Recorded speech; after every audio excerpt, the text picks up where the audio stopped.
رات کے اس پہر سنسان راستے پر چلتی ہوئی میں اکیلی لڑکی خود جسم نوچنے والے بھیڑیے کی تلاش میں تھی، اور بہت جلدی میری تلاش ختم ہو گئی تھی۔ مجھے اپنے سے عمر میں کافی بڑا شخص راستے میں ملا۔ یقیناً یہ شخص بھی رات کے اس پہر اکیلے میں اپنے نفس کی تسکین کے لیے کسی شکار کی تلاش میں ادھر ادھر پھر رہا تھا۔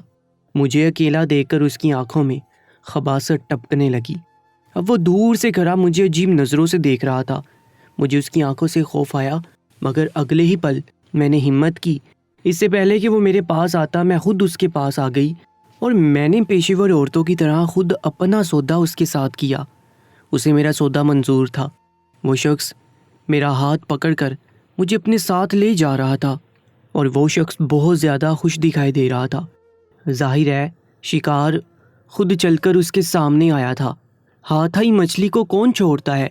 میری دی گئی پیشکش پر اس اجنبی شخص کی تو گویا لاٹری نکل آئی تھی۔ میں کم عمر بے وقوف لڑکی خود اسے اپنا جسم ایک وقت کے کھانے کی عوض سونپ رہی تھی۔ اتنے سستے سودے پر وہ کھل اٹھا تھا۔ ان کے لیے یہ سستے کا سودا تھا، مگر ہم جیسے غریب لوگ اپنے پیٹ کا ایندھن بھرنے کے لیے کچھ بھی کر گزرتے ہیں۔ ابھی وہ دروازہ بند کر کے میرے پاس آیا ہی تھا کہ اچانک ایسا واقعہ پیش آیا جسے دیکھ کر میں کانپ گئی۔ اس شخص کی چیخیں آسمان تک جا رہی تھی۔ میں بکھلا گئی۔ جو میں نے اس کی طرف دیکھا تو میری بھی چیخ نکل گئی۔ وہ شخص تو آج پھر وہی ڈرامہ ہو رہا تھا جو پچھلے کئی دنوں سے جاری تھا۔ میں اس سب سے سخت نالاں تھی۔ ہمارے گھر میں صرف ہم دو ہی فرد تھے، ایک میں اور ایک میرے ابا، جو جنگل میں سارا دن لکڑیاں کاٹتے اور پھر شام سے پہلے انہیں کمر پر لاد کر قریبی شہر جا کر بیچتے، اور واپسی میں سالن لے آتے یا پھر تھوڑی سی سبزی لاتے اور تھکے ہارے گھر پہنچتے۔ پیٹ پالنے کے لیے کیا کچھ نہیں کرنا پڑتا ہے۔ میں قناعت پسند ضرور ہوں کہ ابا کی اس تھوڑی سی کمائی پر ہی دل سے خوش ہو جاتی ہوں کہ چلو اللہ کا شکر ہے ہم دال روٹی کھا ہی لیتے ہیں، کم سے کم ملک کے ہزاروں غریب ترین لوگوں سے بہتر حالت میں ہیں۔ مگر اب پچھلے کئی دن سے جو ہو رہا تھا وہ میں بالکل برداشت نہیں کر پا رہی تھی۔ یہ پچھلے ہفتے کی ہی بات ہے، جب شام کے بعد ابا کی لائی گئی سبزی لے کر میں کچن کے نام پر بنے گھنے سایہ دار درخت کے سائے میں موجود چھپڑ میں جا گھسی اور لکڑیاں جلا کر تیزی سے ہاتھ چلانے لگی۔ مجھے بہت بھوک لگ رہی تھی۔ ہمارا گزارا صرف 2 وقت کی روٹی پر ہی تھا، بیچ میں کچھ اور کھانے کی ہماری حیثیت نہیں تھی، اس لیے رات کا انتظار کرتے کرتے میری بھوک شدت اختیار کر جاتی۔ مجھ سے بھوک برداشت نہیں ہوتی تھی۔ تھوڑی ہی دیر میں کھانا تیار کر چکی تھی اور کھانا لیے ابا کی چارپائی پر جا پہنچی۔ ابا بھی منہ ہاتھ دھو کر آن بیٹھے۔ ابھی ہم بسم اللہ کے ساتھ پہلا نوالا ہی لیا تھا کہ کسی نے دروازے پر دستک دی۔ اس اچانک دستک پر ہم دونوں ہی گھبرا اٹھے۔ ابا نے اٹھ کر دروازہ کھولا تو سامنے ایک بڑھیا موجود تھی جو اچھی خاصی ضعیف تھی۔ ابا نے اس بڑھیا سے آمد کی وجہ پوچھی تو روتے ہوئے کہنے لگی کہ بیٹا بہت مجبور ہوں، چھوٹے چھوٹے 3 بچے ہیں جن کا میرے سوا اس دنیا میں کوئی نہیں ہے۔ ماں باپ چند ماہ پہلے ہی کسی حادثے کی نظر ہو گئے، مگر گھر میں اب کچھ بھی نہیں جس سے ان بچوں کا پیٹ پال سکوں۔ میں کسی کام جوگی بھی نہیں ہوں۔ بیٹا تمہارا اللہ بھلا کرے، اگر تم مجھے کچھ کھانے کو دے دو تو زیادہ کچھ نہیں، بس اتنا ہی کہ میرے بچوں کا پیٹ بھر جائے۔ کل سے کچھ بھی نہیں کھایا انہوں نے، وغیرہ وغیرہ۔ یہ سن کر ابا کی آنکھوں میں آنسو آ گئے۔ اس بڑھیا کو رکنے کا کہہ کر ابا اندر واپس آئے اور میرے ہاتھ میں موجود روٹی کے سوا باقی سب کچھ سمیٹا اور جا کر اس بڑھیا کو دے دیا۔ میں ہکا بکا بیٹھی ابا کی یہ حرکت دیکھ رہی تھی۔ میرے حلق میں آنسوؤں کا گولا پھنس گیا تھا۔ ابا نے صبر کرنے کا کہا۔ جیسے تیسے وہ رات کٹ ہی گئی اور اگلے دن میں سب بھول کر اسی طرح کھانا بنا کر ابا کی چارپائی پر پہنچی، اور ویسے ہی روٹی ہاتھ میں لیتے ہی دروازہ پھر سے کھٹکا۔ میں بری طرح بد مزہ ہوئی کہ پھر کون ہے، مگر دروازہ کھلا تو سامنے وہی بڑھیا تھی۔ ابا نے پھر سے سب کچھ اٹھا کر اس کو دے دیا۔ میں روکتی ہی رہ گئی، مگر ابا نے مجھے وہی ایک سادہ روٹی اور صبر ہی کرنے کی تلقین کر دی۔ پھر تو روزانہ کا معمول ہی بن گیا۔ روز ہی میں کھانا بناتی اور وہ بڑھیا مزے سے سب سمیٹ کر چلتی بنتی اور میں کرہتی ہی رہ جاتی۔ روز بلا ناگہ یہ ناانصافی ہوتا دیکھ کر ایک دن میرے صبر کا پیمانہ لبریز ہو گیا۔ مجھ سے مزید سب برداشت نہ ہوا تو میں نے بنا سوچے گھر سے پرعزم ہو کر قدم باہر نکالے اور سمت کا تعین کیے بنا ہی چلتی چلی گئی۔ کافی فاصلے پر جا کر مجھے ایک درمیانی عمر کا مرد ملا جو مجھ سے کم از کم دوگنی عمر کا تھا۔ حلیے سے خاصے کھاتا پیتا معلوم ہوا تو میں نے ٹھگ سے اسے پیسوں کی عوض جسم فروشی کی پیشکش کر دی۔ وہ شروع میں تو میری بات پر چونک گیا، پھر مجھے اپنے ساتھ لے کر چلتا بنا، پھر جو ہوا وہ بیان سے باہر تھا۔ میرا نام فائزہ ہے۔ میں اور میرے ابا ایک خاصے سنسان سے علاقے میں رہنے والے ایک غریب طبقے کے لوگ تھے۔ میری اماں کا انتقال ہو چکا تھا، تب میں محض 5 سال کی تھی۔ اماں کے جانے کے بعد ہم دونوں کا ایک دوسرے کے سوا اس دنیا میں کوئی نہ تھا۔ ابا نے میری وجہ سے دوسری شادی بھی نہیں کی تھی۔ سب نے ابا کو بہت سمجھایا، ان پر دوسری شادی کے لیے زور دیا، تو ابا ناراض ہو کر الگ تھلگ جگہ آئے اور یہاں پر ہی اپنا ٹھکانہ بنا لیا، اور ہم باپ بیٹی ساتھ رہنے لگے۔ میں بچپن سے دیکھتی آ رہی تھی، ابا جب بھی لکڑیاں کاٹنے جاتے مجھے اپنے ساتھ لے جاتے، جہاں جہاں بھی جاتے میں ان کی ہمراہ ہوتی۔ ابا نے اماں کے گزر جانے کے بعد مجھے ماں اور باپ دونوں بن کر پالا، اور وقت پڑنے پر ابا میری سہیلی بھی بن جاتے۔ اسی طرح ماہوں سال گزرنے لگے، اور پھر جب میں 10 سال کی ہوئی تو میں نے گھر کے کام کاج کی ذمہ داری اپنے کندھوں پر لے لی۔ شروع میں ابا ہر کام میں میری مدد کرتے، مگر پھر جلد ہی میں ہر کام میں مہارت حاصل کر چکی تو ابا کو گھر کی طرف سے آرام ملا اور وہ مطمئن ہو گئے۔ وقت تیزی سے گزر گیا، میں بھی اب جوان ہو گئی تھی۔ اب ابا روز صبح ناشتہ کر کے قریبی جنگل کی طرف لکڑیاں کاٹنے نکل پڑتے۔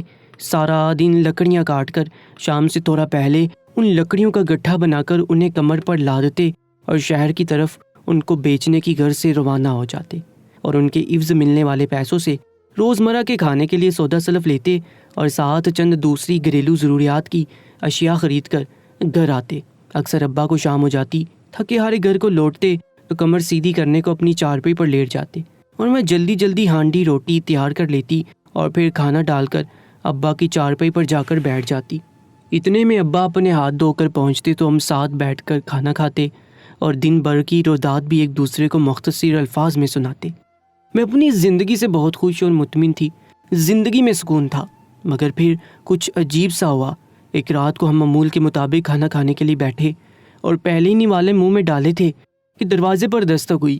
ہم حیران تھے کہ اس وقت ہمارے گھر پر کون ہو سکتا ہے، جبکہ میری زندگی میں کبھی کوئی ہمارے گھر نہیں آیا۔ خیر ابا نے جا کر پوچھا تو وہ ایک بوڑھی عورت تھی جو گھر پر موجود بھوکے بچوں کے لیے کھانا مانگ رہی تھی۔ اس نے بتایا کہ وہ گھر کی واحد کفیل ہے، اس کی بہو اور بیٹا چند ماہ پہلے ہی اس دنیا سے کوچ کر گئے، اور گھر میں جو جمع پونجی تھی وہ بھی سب اب ختم ہو چکی ہے، اور 2 دن سے 3 چھوٹے چھوٹے بچوں نے کچھ بھی نہیں کھایا۔ ابا نے جذباتی ہو کر میرے ہاتھ میں موجود روٹی کے علاوہ باقی سب سمیٹ کر پوٹلی بنائی، اور میرے لاکھ منع کرنے کے باوجود وہ پوٹلی جا کر اس بڑھیا کو دے دی۔ میں نے بہت واویلا کیا کہ ہم بھی تو غریب ہیں، صبح کو بھی روکھی روٹی کھاتے ہیں، صرف رات کو ہی سالن پکتا ہے، وہ بھی صرف 2 لوگوں جتنا، اور آپ نے تو سب کچھ اس بڑھیا کو دے دیا، اس کی کیا ضرورت تھی؟ اس پر ابا نے کہا کہ وہ بیچاری بہت غریب اور ضرورت مند عورت تھی، اور یہ رزق دینے والی ذات اللہ کی ہے، سو ہمارا فرض ہے کہ اس کی عطا کردہ نعمتوں میں سے اس کے بندوں کو بھی دیں اور صبر شکر کے ساتھ مل بانٹ کر کھائیں۔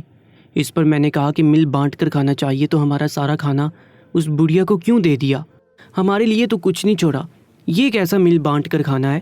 یہ کہتے ہوئے میں بری طرح رو دی، مگر ابا نے مجھے تھپکی دیتے ہوئے صبر کرنے کی تلقین کی اور کہا بیٹا شکر کرو، روکھی روٹی بھی میسر ہے، کچھ ایسے بھی لوگ ہیں جن کے پاس روکھی روٹی کا بھی ٹکڑا نہیں ہوتا۔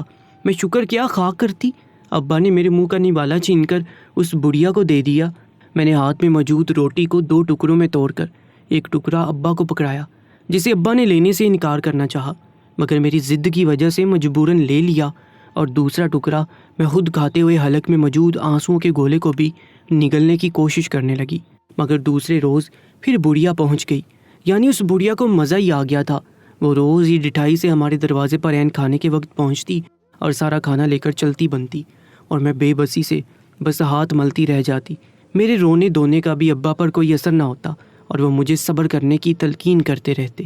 میں غصے کی وجہ سے بڑھیا کو کوسنے لگتی تو بھی ابا مجھے ٹوک دیتے کہ یہ بری بات ہے، اگر اللہ ہمیں رزق دیتا ہے تو اس کے دوسرے ضرورت مند لوگوں سے یہ رزق بانٹ کر کھانے کا حکم بھی دیتا ہے۔ مگر میں ان باتوں کو نہ سمجھتی تھی، مجھے بس یہی دکھ ہوتا کہ ہماری زندگی میں خلل ڈال کر ہم سے کھانا چھیننے والی بڑھیا کو کسی اور سے مدد لینی چاہیے، مگر وہ بے شرمی سے بس روز ہی مقررہ وقت پر ہمارے ہی سر پر آن دمکتی ہے، حالانکہ ہم بھی ویسے ہی غریب ہیں جیسی وہ خود ہے۔ ایک روز میں نے ہانڈی نہیں بنائی تاکہ بڑھیا کو سبق سکھاؤں۔ جب ابا نے سالن نہیں دیکھا تو مجھ سے پوچھنے لگے کہ سالن کیوں نہیں بنایا، تب میں نے اپنی طبیعت کی خرابی کا بہانہ بنایا۔ اس رات مجھے بہت زیادہ غصہ آیا۔ ابا نے ساری روٹیاں ہی اسے اٹھا کر دے دی۔ اس دن میرے پاس کھانے کو روکی روٹی بھی نہیں تھی۔ میں ساری رات بغیر آواز کے روتی رہی۔ ابا پر رہ رہ کر غصہ آ رہا تھا۔ ابا تو مجھ پر جان چھڑکتا تھا۔ اب ایسا کیا ہو گیا کہ وہ مجھے بھوکا مارنا چاہتے تھے، حالانکہ وہ جانتے بھی تھے کہ میں بچپن سے بھوک کی کچی ہوں۔ اب میرے صبر کا پیمانہ لبریز ہو گیا تھا۔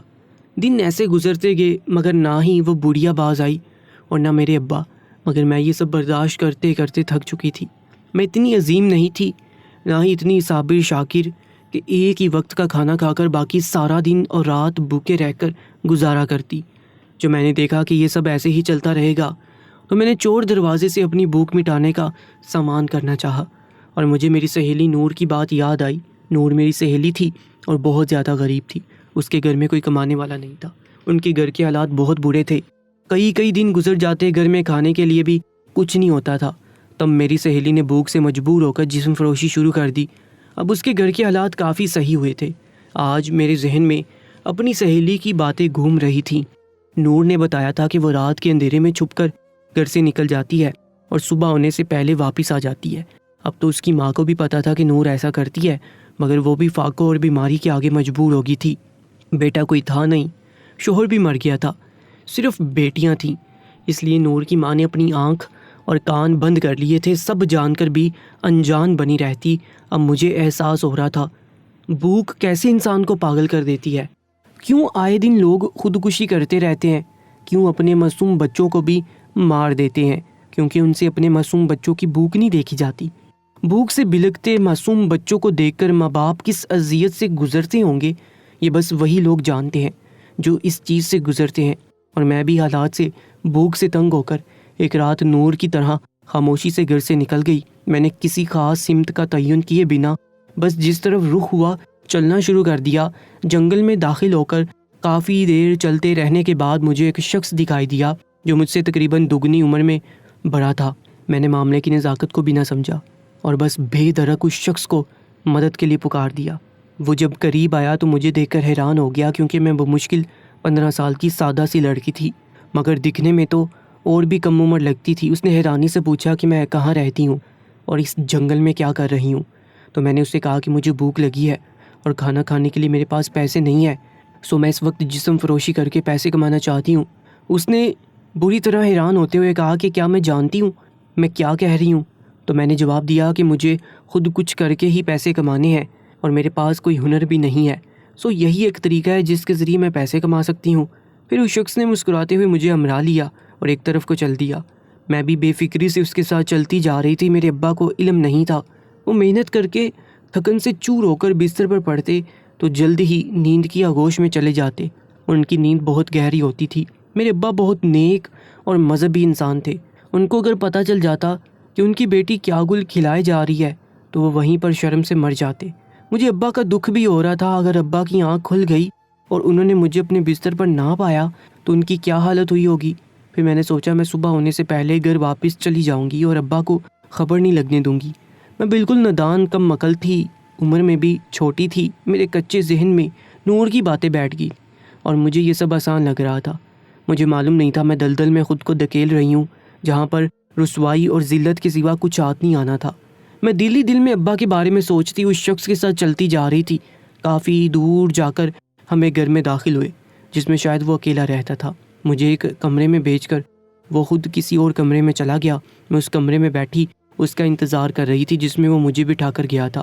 یہ کمرہ بہت چھوٹا تھا جس میں ایک چارپائی پڑی تھی اور ایک پانی کا گھڑا پڑا تھا۔ میرا گلا پہلے ہی سوکھ رہا تھا۔ میں نے اس گھڑے سے پانی پیا اور اس شخص کا انتظار کرنے لگی۔ انتظار طویل ہوتا جا رہا تھا۔ میں بیزاری سے بیٹھی تھی۔ کافی دیر بعد وہ بھی کمرے میں داخل ہوا، مگر اندر داخل ہوتے ہی اس کی حالت دیکھ کر میرے تو ہوش اڑ گئے۔ وہ سیدھا سادہ کمرے میں داخل ہوا تھا، مگر جیسے وہ میرے قریب آیا اسے نہ جانے کیا ہو گیا۔ اپنے چہرے کو دونوں ہاتھوں سے چھپا کر وہ زور زور سے چیخنے لگا۔ اس کی چیخوں سے میں بوکھلا گئی اور 2 قدم پیچھے ہٹ گئی۔ جیسے ہی اس نے اپنا ہاتھ چہرے پر سے ہٹائے میری بھی چیخ نکل گئی۔ اب اس کی آنکھیں بالکل سفید ہو چکی تھیں اور اسے کچھ دکھائی ہی نہ دے رہا تھا۔ میں حیران تھی، آخر اس کو ہوا کیا ہے؟ وہ بری طرح تڑپ رہا تھا، ہر طرف ہاتھ پیر مار رہا تھا، اور پھر یوں ہی کافی دیر بے بسی سے ہاتھ پیر مارتے لڑکھڑاتا ہوا کمرے سے باہر چلا گیا، اور میں ہکا بکا سی یہ سب دیکھ رہی تھی۔ اسے اس حال میں دیکھ کر میرے رونگٹے کھڑے ہو گئے، میں ڈر کے مارے کانپ رہی تھی۔ خیر وہاں بیٹھے بیٹھے بہت وقت بیت گیا، مگر وہ شخص واپس نہیں آیا۔ میں واپس گھر میں بھی نہیں جا سکتی تھی کیونکہ ہم بہت دور نکل آئے تھے، اندھیرا گہرا ہوتا جا رہا تھا۔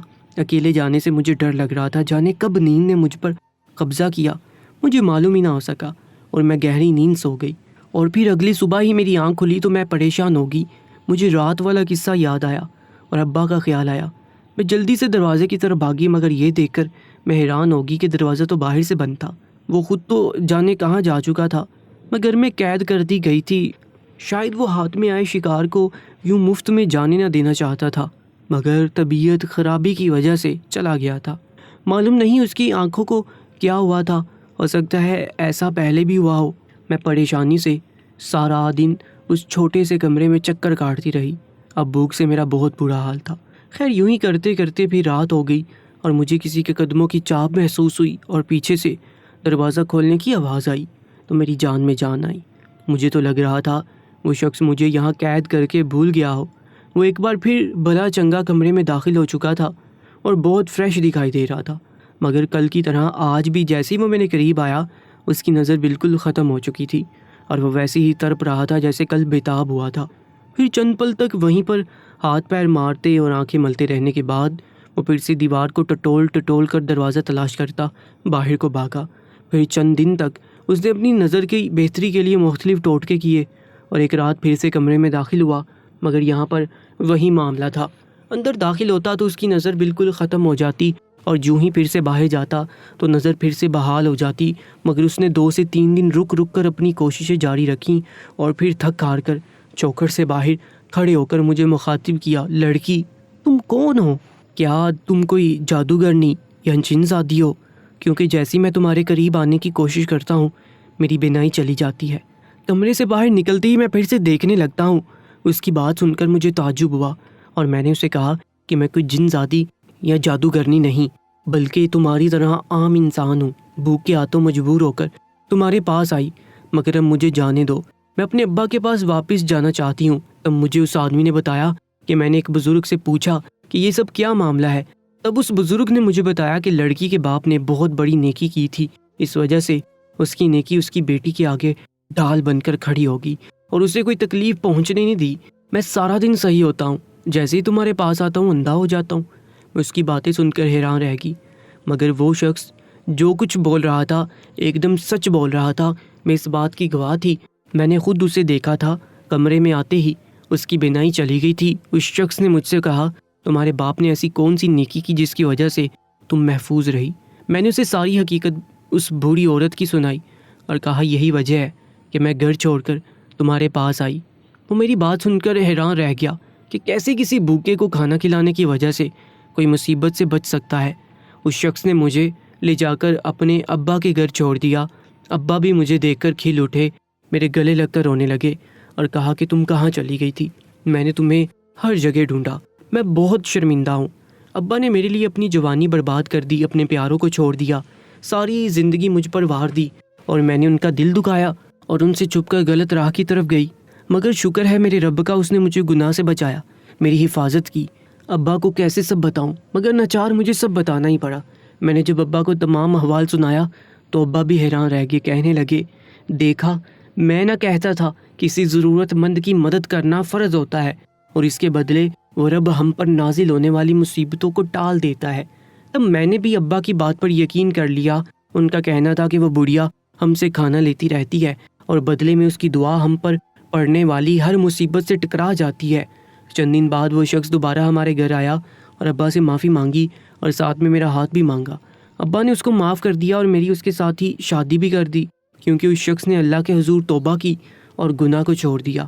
اس طرح اس بڑھیا کی وجہ سے میں بھی گناہ سے بچ گئی تھی اور میرے شوہر کو بھی اللہ نے ہدایت دے دی۔ صرف ایک عورت کو کھانا کھلانے کی وجہ سے اتنے لوگوں کی زندگی بدل گئی تھی۔ میں نے رو رو کر اپنے رب سے اپنی غلطی کی معافی مانگی اور اس بزرگ عورت سے بھی معافی مانگی۔ اب جب بھی کھانا بناتی زیادہ کر کے بناتی، اس میں سے اس بری عورت کے یتیم پوتے پوتیوں کا حصہ الگ سے نکالتی، کیونکہ میرا شوہر اچھا کماتا تھا۔ اس واقعے سے میرے شوہر کی زندگی ہی بدل گئی۔ اس نے سارے گناہ کے کام چھوڑ کر نیکی کا راستہ اختیار کیا۔ اب میں، ابا اور میرا شوہر ایک ہی گھر میں رہتے ہیں۔ میں بہت خوش ہوں کیونکہ میرا شوہر مجھ سے بہت عزت اور پیار سے پیش آتا ہے۔ ابا اب بھی روز جنگل میں لکڑیاں کاٹنے جاتے ہیں اور شام ہوتی ان کو شہر میں بیچ کر سودا سلف خریدتے ہیں اور اس بڑھیا کے گھر دے کر آتے ہیں کیونکہ وہ ضعیف ہے۔ سب کے گھروں کے دروازے کھٹکھٹا کر روٹی مانگتی ہے۔ ابا نے اس سے کہا، اب آپ کو در در جانے کی ضرورت نہیں، میں آپ کے گھر آ کر آپ کو راشن دے دیا کروں گا۔ وہ بڑھیا بہت خوش ہوگی اور ابا کو ڈھیروں دعائیں دینے لگی۔ نیکیوں میں سب سے افضل نیکی کسی بھوکے کو کھانا کھلانا ہے۔ اگر ہم یا ہمارے والدین کسی کے ساتھ بھلائی کرتے ہیں تو وہ بھلائی کسی نہ کسی روپ میں ہمارے آگے آتی ہے۔ یہ میرا عاز مدعا ہے۔ آپ سب سے التجا ہے، اپنے ارد گرد موجود غریب مسکین لوگوں کا احساس کرے، جتنا ممکن ہو سکے انہیں کھانا کھلائیں۔ اللہ تعالیٰ کا سب سے پسندیدہ عمل ہے بھوکے کو کھانا کھلانا، پیاسے کو پانی پلانا۔ اس طرح آپ اللہ تعالیٰ کی خوشنودی بھی حاصل کر لیں گے، آپ کا ضمیر بھی مطمئن رہے گا اور مصیبتیں پریشانیاں آپ سے دور بھاگیں گی۔ آپ کی رزق میں برکت عطا کی جائے گی۔ جس رات کوئی غریب مسکین پیٹ بھر کر کھانا کھائے گا، ان کے دل سے آپ کے لیے دعا نکلے گی اور وہ دعا بارگاہ الہی میں مقبول ہو جائے گی انشاءاللہ۔ اللہ تعالیٰ ہمیں غریبوں کا احساس اور مدد کرنے کی توفیق عطا فرمائے۔ یہ بھی عام راتوں سی ایک رات تھی۔ ہر طرف خاموشی سناٹا چھایا ہوا تھا۔ رات کا تیسرا پہر تھا جو مجھے نیند نہیں آ رہی تھی۔ میں نے ایک طائرانہ نظر سب پر ڈالی۔ سب لوگ اس وقت سو رہے تھے، شاید میں اکیلی ہی تھی جو اس وقت جاگ رہی تھی۔ میں اپنی جگہ سے اٹھی اور چلتے چلتے اس بڑے حال نما کمرے سے باہر نکل آئی۔ چلتے چلتے میں جیل کی دوسری جانب چلتی گئی جہاں اس وقت کسی قسم کی کوئی سیکیورٹی نہیں تھی۔ اچانک سے گپ اندھیرے میں مجھے تھوڑی سی روشنی دکھائی دی تو میں اسی روشنی کی طرف چل پڑی۔ وہاں میں نے پہلوان غفور کو دیکھا۔ اس کے بارے میں نے اب تک صرف سنا تھا اور محض ایک مرتبہ ہی اسے دیکھا تھا۔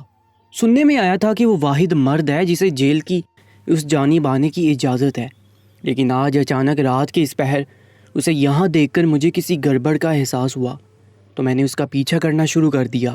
جیسے میں اس کے پیچھے گئی، میں نے جیل کی دائیں جانب بنا ایک بڑا سا بیسمنٹ دیکھا۔ پچھلے 3 مہینوں سے میری نظر اس جگہ پر نہیں گئی تھی، لیکن آج 3 مہینوں میں پہلی مرتبہ مجھے اس جگہ کا ادراک ہوا تو متجسس ہوتے میں نے قدم بیسمنٹ کی جانب بڑھا دیے۔ پہلوان غفور بھی اسی طرف جا رہا تھا۔ اس کے قدموں کا پیچھا کرتے ہوئے میں بھی اس کے پیچھے جانے لگی۔ آہستہ آہستہ قدم اٹھاتے ہوئے میں بیسمنٹ کی جانب بڑھی۔ شاید میری خوش قسمتی تھی کہ بیسمنٹ کا دروازہ کھلا تھا۔ میں نے دھیرے سے دروازے سے نکلتے ہوئے جوتا اتارا اور جوتا ہاتھ میں پکڑتے ہوئے میں بالکل چوڑوں کی طرح دبے پاؤں بیسمنٹ کی سیڑھیاں اترنے لگی۔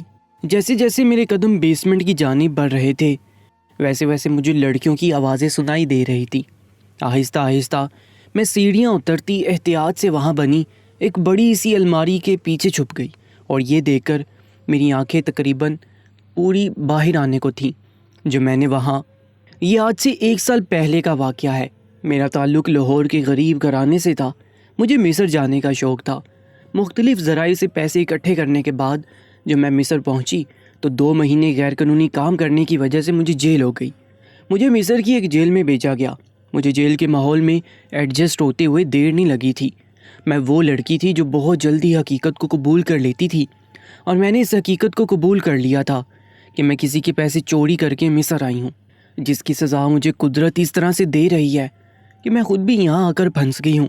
اب جو بھی تھا مجھے اسی ماحول میں رہنا تھا اور اسی ماحول کا حصہ بننا تھا کہ کم از کم 1 سال سے پہلے تو مجھے یہ آزادی نہیں ملنے والی تھی۔ جیل کی کوٹری میں بیٹھے ہوئے میں سوچ رہی تھی کہ اگر مجھے اپنے کیے کی سزا ملنی ہی تھی تو اچھا ہوا کہ دنیا میں ہی مل گئی۔ میں دنیا کی سزا کاٹنے کے لیے تیار تھی، لیکن آخرت کی سزا میں کیا کوئی بھی انسان برداشت نہیں کر سکتا۔ میں فطرتاً بری لڑکی نہیں تھی، لیکن مجھے اپنے حالات اور غربت نے اس نہج پر آج پہنچا دیا تھا کہ میں نے یہاں آتے ہوئے صحیح اور غلط میں فرق نہ سمجھا، اور جو طریقہ مجھے یہاں آنے کے لیے آسان لگا میں نے وہی اپنایا۔ یہ 25 لاکھ بھی میں نے مختلف امیر گھروں کو اپنی محبت کے جال میں پھنسانے کے بعد ان کے چوری کیے تھے، اور انہی پیسوں سے میں نے مصر آنے کا ارادہ کیا۔ لیکن یہ چوری کے پیسے بھی راس نہ آئے۔ وہاں کے لوگ کافی عجیب تھے۔ وہاں مجھے جس جگہ رکھا گیا وہاں تقریباً 40 سے زائد لڑکیاں تھیں اور سب کی سب کم عمر نوجوان اور خوبصورت ترین لڑکیاں۔ میں کافی حیران ہوئی کہ اس جیل میں کوئی بھی 25 سال سے اوپر کی لڑکی نہیں تھی۔ سب کی سب 20 سے 25 کے درمیان نوعمر خوبصورت لڑکیاں تھیں۔ میرا پہلا دن تھا جیل میں، اور پہلے دن میری زیرک نگاہوں نے اس پورے علاقے کا جائزہ لے لیا تھا۔ لیکن پہلے دن مجھ پر ایسا انکشاف ہوا تھا جسے دیکھتے اور سنتے میری روح تک لرز گئی تھی۔ جیل میں جس جگہ مجھے رکھا گیا تھا وہاں تقریباً 40 سے زائد لڑکیاں تھیں جو حاملہ تھیں۔ ان لڑکیوں کو دیکھ کر میری آنکھیں پھٹی کی پھٹی رہ گئیں۔ وہ سب کی سب خوبصورت اور حسین لڑکیاں تھیں اور سب کی سب حاملہ تھیں۔ ابھی تو میرے لیے یہ جھٹکا قابل قبول نہیں تھا کہ وہاں محض حسین و خوبصورت لڑکیاں ہیں، اور یہ میرا آج کے دن کا دوسرا جھٹکا تھا جب مجھے پتہ چلا کہ وہ 300 کی 300 لڑکیاں حاملہ تھیں۔ میرے لیے یہ بات ناقابل یقین تھی۔ میرا دماغ فوراً سے مختلف سوچوں میں الجھ گیا تھا۔ تقریباً 3 دن اس جیل میں گزارنے کے بعد مجھ پر ایک نیا انکشاف ہوا تھا جس نے میرے پیروں تلے سے زمین کھسکا دی تھی۔ جب مجھے پتہ چلا کہ وہ تمام لڑکیاں کنواری تھیں، یہ بات پتہ چلتے ہی میرے تو پیروں تلے سے زمین کھسک چکی تھی، جبکہ ایسا لگتا کہ آسمان سر پر آن گرا ہو۔ یہ کوئی چھوٹی بات تو نہ تھی کہ 40 لڑکیاں سب کی سب حاملہ، اور اس پر مستزاد کنواری۔ سوچ کر میرا دماغ پھٹنے کے قریب تھا کہ بھلا کنواری لڑکیاں حاملہ کیسے ہو سکتی ہیں، اور اس پر مستزاد جب مجھے یہ پتہ چلا کہ وہ سب کی سب جیل میں آنے کے بعد ہی حاملہ ہوئی تھی، یہ سوچ کر مجھے حیرت ہو رہی تھی کہ ایسے کیسے وہ لڑکیاں حاملہ ہو سکتی ہیں، کیونکہ میں اور مجھ جیسی کئی لڑکیاں جو کسی نہ کسی جرم کے باعث جیل میں آئی تھیں، ہمیں ان لڑکیوں کی دیکھ بھال کے لیے رکھا گیا تھا، اور ہم 24 گھنٹے ان کے ساتھ ہوتی تھی۔ نہ جیل کی اس طرف کوئی مرد آتا تھا، نہ ہی لڑکیاں وہاں سے کہیں جاتی تھی۔ جبکہ لڑکیاں جب آتی تو ان کا ٹیسٹ کروایا جاتا تھا جس سے پتہ چلتا کہ وہ لڑکیاں کنواری ہیں، لیکن جیسے ہی 1 مہینہ گزرتا تو ان کا دوبارہ ٹیسٹ کروایا جاتا جس میں پتہ چلتا کہ وہ حاملہ ہیں۔ شروع میں نے باقی لڑکیوں سے سنا تھا کہ یہاں اس جیل میں ایسی کوئی تو جادوئی طاقتیں ہیں جس کی وجہ سے لڑکیاں حاملہ ہو جاتی ہیں، کیونکہ جب ان کے آنے پر ٹیسٹ ہوتا تو رپورٹ میں واضح لکھا ہوتا کہ وہ بھی بالکل کنواری ہیں، لیکن یہاں آنے کے بعد ٹھیک 1 مہینے وہ حاملہ ہو جاتی۔ لیکن کیسے؟ یہ ایک بہت بڑا اور سنگین معاملہ تھا جسے سمجھنا بے حد مشکل تھا۔ میری آنکھوں کے سامنے ہر مہینے کئی لڑکیاں بچہ پیدا کرتی اور اس کے فوراً بعد ہی مر جاتی۔ یہ سب میرے لیے کسی صدمے سے کم نہیں تھا، کیونکہ جس وقت وہ لڑکیاں بچہ پیدا کرتی تھیں تو صرف بچے ہی ہمیں دیے جاتے تھے جن کو محض 1 دن کے لیے ہمیں سنبھالنا ہوتا تھا۔ جس لڑکی کا بچہ ہوتا تھا اس کے بارے میں یہی بتایا جاتا کہ بچہ پیدا کرتے ہی وہ مر چکی ہے، جبکہ میرے سمیت وہاں موجود باقی لڑکیوں کو بھی حیرت ہوتی تھی کہ ایسے کیسے ہو سکتا ہے، ایک آدھ مر بھی ہو سکتی ہے لیکن ساری کی ساری کیسے مر سکتی ہیں۔ یہ سب محض ایک سوالیہ نشان بن کر رہ گیا تھا، کیونکہ ہمیں وہاں کسی سے بھی سوال جواب کی اجازت نہیں تھی۔ میں بہت پریشان ہو گئی تھی، اور جاسوسی کا کیڑا تو بچپن سے ہی مجھ میں پرورش پا رہا تھا۔ جب تک میں سارے معاملے کی تہہ تک نہ پہنچ جاتی مجھے بھلا کیسے سکون ملنے والا تھا۔ اس لیے میں نے اندر ہی اندر ایک ترکیب سوچی جس کے ذریعے مجھے پتہ چل سکتا تھا کہ آخرکار اس جیل میں کون کون سے راز دفن ہیں، ایسے کیا ہوتا ہے یہاں جس کا کسی کو علم ہی نہیں۔ یہ بات تو طے تھی کہ یہاں کچھ نہ کچھ ایسا ضرور تھا جو سب کی نظروں سے پوشیدہ تھا۔ میں نے سوچ لیا تھا کہ میں ہر حال میں اس راز تک پہنچ کے رہوں گی اور سارا معاملہ جان کے رہوں گی کہ آخر ایسے کیسے لڑکیاں حاملہ ہوتی ہیں، پھر بچے پیدا کرتے ہی مر جاتی ہیں، اور تو اور ان کی ڈیڈ باڈی بھی کسی کو دیکھنے کو نہیں ملتی۔ وہ کب مری، کیسے مری، اور مرنے کے بعد ان کے ساتھ کیا ہوا، وہ کہاں گئی، کچھ بھی پتہ نہیں چلتا تھا۔ بس ایک دن بچے سنبھالنے کے بعد وہ تمام بچے ہم سے لے جاتے تھے۔ اس کے بعد بچوں کا کیا ہوتا تھا یہ بھی محض ایک سوالیہ نشان تھا جس کے بارے میں کسی کو کچھ بھی علم نہیں ہوتا تھا۔ میں بہت تیز لڑکی تھی بچپن سے ہی۔ مجھے فوراً سے بیشتر یہ بات سمجھ میں آ گئی تھی کہ مجھے اگر 1 سال تقریباً اس جیل میں رہنا ہے تو جیل کے محافظوں سے اچھے تعلقات قائم کرنے ہیں تاکہ مجھے یہاں رہنے میں کوئی دقت محسوس نہ ہو۔ میں کسی موقع کے انتظار میں تھی۔ بالآخر مجھے موقع مل ہی گیا۔ جن میں پہرا دیتی سب سے بڑی عورت کی اچانک طبیعت خراب ہوئی تو رات کا پہر تھا۔ یہ جیل شہر سے کافی دور بنا ہوا تھا۔ کیونکہ میں پاکستانی تھی، حرفاً مولا تھی، تو میں نے ایک دم سے ان سے کہا کہ میں ان کی مدد کر سکتی ہوں، حالانکہ مجھے خود بھی نہیں معلوم تھا کہ اس عورت کو کیا ہوا ہے۔ وہ اپنا پیٹ پکڑ کر درد سے رو رہی تھی۔ میرے دادا جی حکیم تھے اور انہوں نے طب کی ایک بہت موٹی کتاب خود پڑھی تھی اور مجھے بھی پڑھائی تھی۔ بچپن سے میں نے دادا جی کے ساتھ رہ کر اتنا کچھ تو سیکھ لیا تھا کہ میں مرض کی تشخیص کر سکوں۔ میرے دادا دور سے ہی مریض کو دیکھ کر بیماری بتا دیتے تھے، میں بھی انہی کی طرح ہی تھی۔ میں نے اس عورت کے پیٹ پر ہاتھ رکھا اور ان سے کہا کہ ان کی ناف ٹل گئی ہے۔ پھر میں نے وہی کیا جو ناف ٹلنے پر کرتے ہیں، اس کا علاج بھی مجھے آتا تھا اور میں نے ایک دم سے ہی اس کو ٹھیک کر دیا تھا۔ وہ گارڈین جو ہر وقت غصے سے میری طرف دیکھ رہی تھی جیسے کہ مجھے کھا جائے گی، اچانک سے مجھ پر مہربان ہو گئی تھی۔ اس کے بعد یہ سلسلہ چل نکلا۔ ان کے بہت سے مسئلے کا حل میرے پاس تھا، وہ سب مجھ سے بہت متاثر ہو چکی تھی اور میں سب کا دل جیتنے میں کامیاب ہو گئی تھی۔ مجھے جیل میں آئے 3 مہینے ہو چکے تھے اور ان 3 مہینوں میں نے وہاں کی جو فیمیل گارڈز تھیں ان سب کا بھروسہ جیت لیا تھا۔ یہی تو ہم پاکستانیوں کی خاصیت ہوتی ہے، سب کا دل اور بھروسہ بہت جلدی جیت جاتے ہیں، اور اسی وجہ سے مجھے وہاں آزادی سے آنے جانے کی اجازت مل چکی تھی۔ اب میں محض جیل کے ایک حصے میں قید نہیں تھی، بلکہ میں جیل کے باقی حصوں میں بھی بآسانی آیا جایا کرتی تھی۔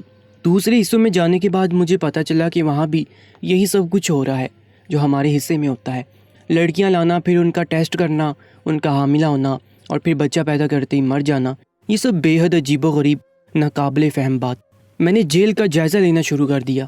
لڑکیوں کو جو خوراک دی جاتی تھی وہ کافی ہیلدی ہوتی، جس کی وجہ سے تقریباً تمام بچے ہی صحت مند پیدا ہوتے۔ بچے جیل ہی میں پیدا ہوتے۔ ڈاکٹرز کی ایک بڑی ٹیم ہر وقت جیل میں موجود ہوتی تھی، اور میرے سننے میں آیا تھا کہ یہ مصر کی سب سے بڑی جیل ہے۔ سب سے حیران کن بات تو یہ تھی کہ میں نے 3 مہینوں میں وہاں ایک بھی مرد نہیں دیکھا تھا، وہاں صرف لڑکیاں ہی ہوتی تھیں، ڈاکٹرز بھی فیمیل ہوتی اور گارڈز بھی فیمیل۔ غرض کہ وہاں ہر طرف عورتوں کا جال سا بنا رہتا تھا۔ اس رات میں نے وہاں قطار در قطار تقریباً 20 کمرے دیکھے۔ وہ قطار میں بنے 20 کمرے تھے اور ہر کمرے کا دروازہ کالے رنگ کا تھا۔ دروازے بند تھے، البتہ ہر کمرے سے لڑکیوں کی چیخوں کی آوازیں واضح سنائی دے رہی تھی۔ پہلوان غفور ایک کمرے کا دروازہ کھول کر اندر گیا، پھر دروازہ بند ہو گیا۔ میں ہونکوں کی طرح وہاں کھڑی ان لڑکیوں کی چیخیں سن رہی تھی۔ لڑکیوں کے رونے، چیخنے، گڑگڑانے کی آوازیں بلند سے بلند ہوتی جا رہی تھیں۔ اس سے پہلے میں معاملے کی تہہ تک پہنچتی، کسی نے بیسمنٹ کا دروازہ بند کر دیا اور در حقیقت میرے ہاتھ معطل ہو گئے، میرے ہوش اڑ گئے تھے۔ یہ دروازہ بند ہونے پر اچانک سے مجھے ڈر نے اپنے حصار میں جکڑا۔ میں جیسے آئی تھی ویسے ہی دبے پاؤں واپسی کے لیے مڑی۔ احتیاط سے سیڑھیاں چڑھتے ہوئے جو میں نے دروازے کو دیکھا تو شکر کا کلمہ پڑا کہ دروازہ محض بند کیا گیا تھا، اسے تالا نہیں لگایا گیا تھا۔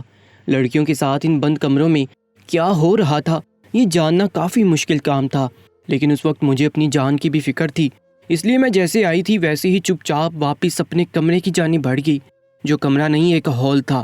اپنی جگہ پر واپس آتے میں نے شکر ادا کیا اور اپنی جگہ پر لیٹ گئی۔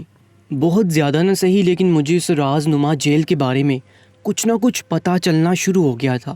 اب میں نے ٹھان لیا تھا کہ بہت جلد میں ان کے راز تک پہنچ جاؤں گی۔ اگلا 1 ہفتہ یوں ہی معمول کے مطابق گزرا۔ روزانہ لڑکیاں آتی تھیں اور پرانی لڑکیاں چلی جاتی تھیں۔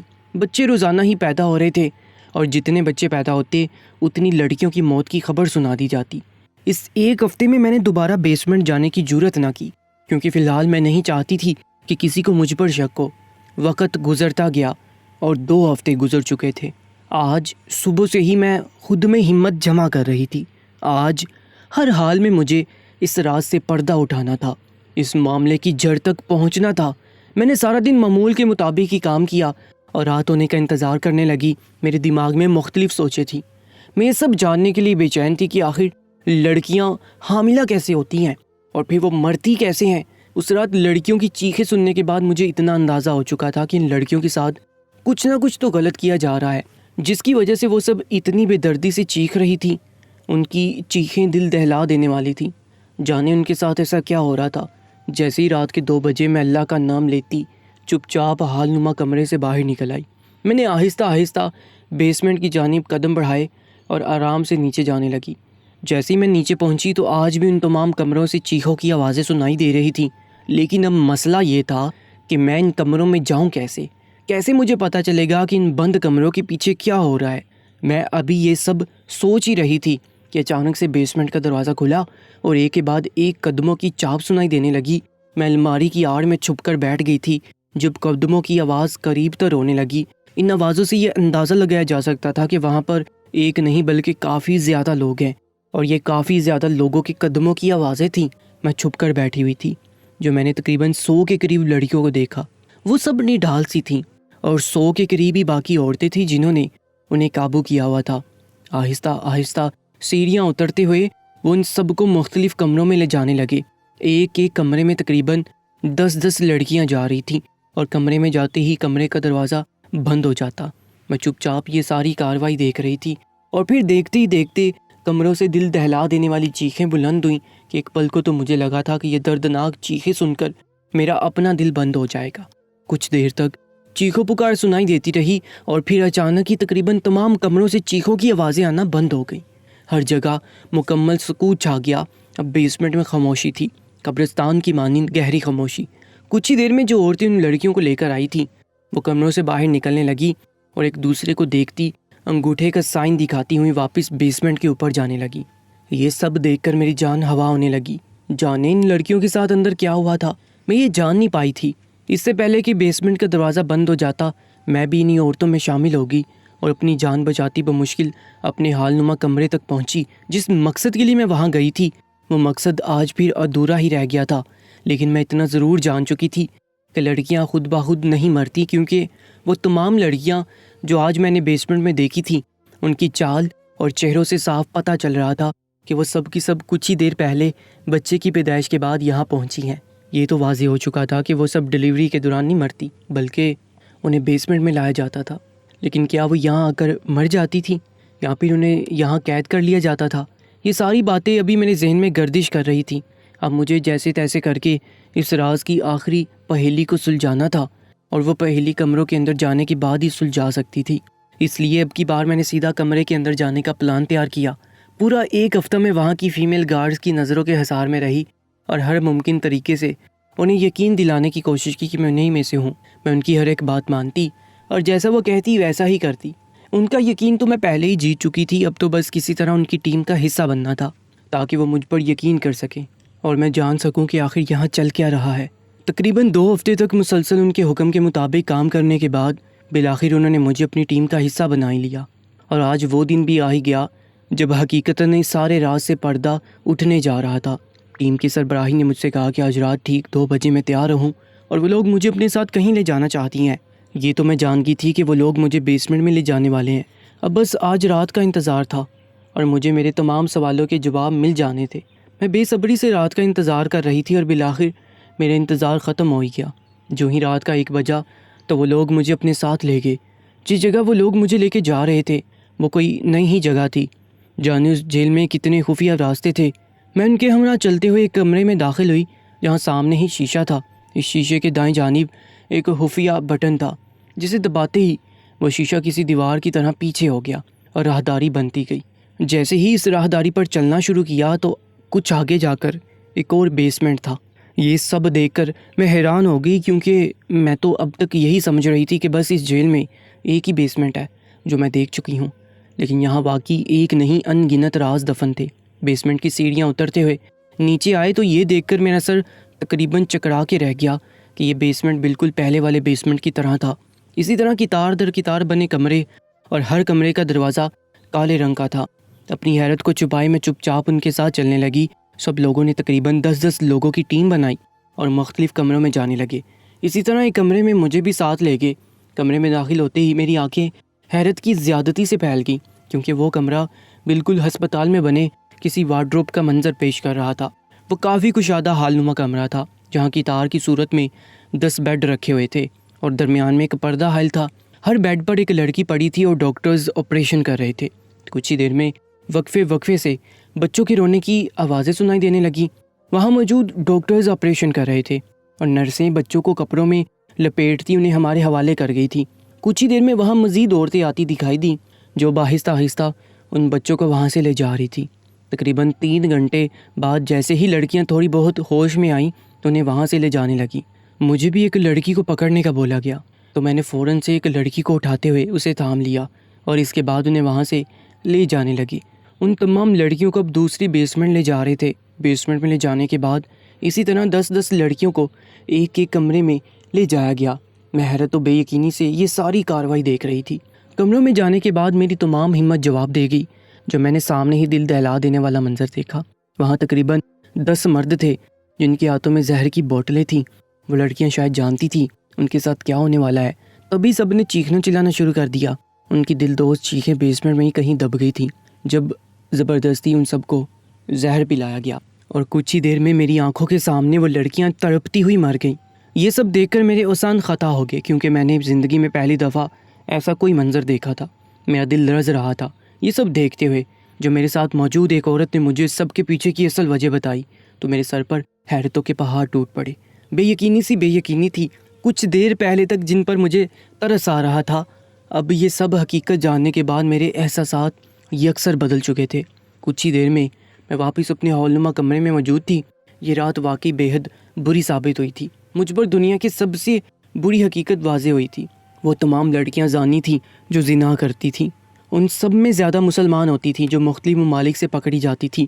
کلب کوٹھے جیسی جگہوں سے انہیں بازیاب کیا جاتا تھا اور پھر انہیں مصر کی اس جیل میں لایا جاتا تھا جہاں 9 مہینے ان کا خیال رکھا جاتا، اور پھر بچہ پیدا ہوتے ہی اسلام کے مطابق انہیں سنسار کیا جاتا۔ یہ تمام لڑکیاں ایسی ہی ہوتی تھیں۔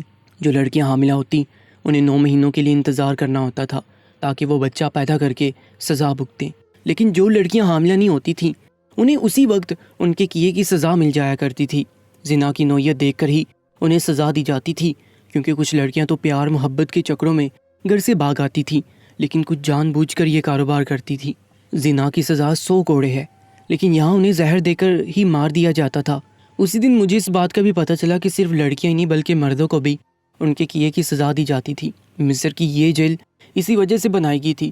ایک طرف مردوں کو ان کے کیے کی سزا سنائی جاتی اور دوسری طرف عورتوں کو۔ جہاں جیل کے لوگ ایک طرف ان زانی لڑکیوں کو ان کے گناہوں کی سزا دیتے تھے تو وہیں دوسری طرف ان بچوں کو وہ شیلٹر ہوم بھیج دیتے تھے، جہاں ان بچوں کی تعلیم و تربیت وہ شیلٹر ہوم کی ذمہ داری ہوتی تھی، کیونکہ مختلف ممالک کی نامور شخصیات ہر مہینے ایک باری رقم فنڈ کے طور پر ان شیلٹر ہوم کو ڈپازٹ کرواتے اور بچوں کی پرورش میں کوئی رکاوٹ نہ آتی۔ مجھے چوری کے الزام میں جیل میں ڈالا گیا تھا۔ مجھے 1 سال کی قید ہوئی تھی اور اس 1 سال میں میں نے بہت کچھ سیکھا تھا۔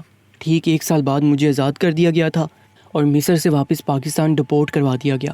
پچھلے 1 مہینے سے میں ایک پرائیویٹ اسکول میں جاب کر رہی ہوں، اور میں نے اس 1 سال میں جو سیکھا وہ یہ تھا کہ چاہے کچھ بھی ہو جائے، لڑکیاں ہوں چاہے لڑکے، انہیں زنا جیسے کبیرہ گناہ سے دور رہنا چاہیے۔ اللہ پاک ہمیں اس گناہ سے بچائے۔ کمنٹ سیکشن میں آمین ضرور لکھیے گا۔